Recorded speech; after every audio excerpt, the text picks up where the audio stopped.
Detectives don't have a suspect, but they do have some people they want to speak with who were with the 17-year-old before he was murdered, and they know that because the proof is in the dead man's phone. Brandon Burns blazing in this selfie video before he gets shot to death. On May 19th, about 8:30 p.m., we got a phone call of a shooting that happened over here in the apartment complex.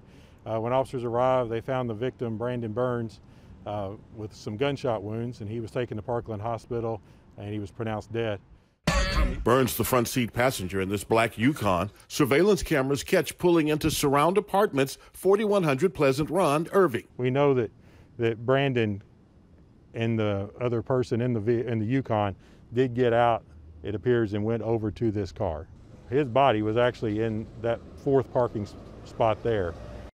After the shooting, the guy with Brandon Burns bolts, running west, then cutting north through the complex, falling, rolling, never breaking stride, while the driver in that Yukon that brought Brandon Burns breaks from the situation. We're trying to identify those people because we believe them to be witnesses to what occurred.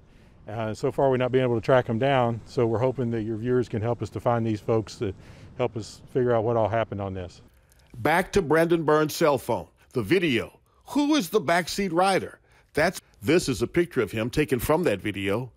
And this selfie, he and Burns before they roll up at the complex.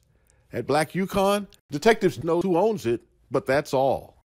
He's a man by the name of Nathaniel Blunt, and we would obviously like to talk to him as well. We've not been able to find him so far. All our efforts, we've not been able to find an address for him or anything. So if he would come forward, we'd like to talk to him as well. So, Detective, even though Brandon Burns is dead, his cell phone speaks. That's correct. A lot of times we get help from the cell phones, and they help us to solve a lot of crimes. And that's the case in this one, where we wouldn't know these people were even here if it wasn't for Burns' cell phone. Call Crime Stoppers, 214-373-8477, 214-373-8477. Help Irving detectives get to the people who were with Brandon Burns the moments before he was killed.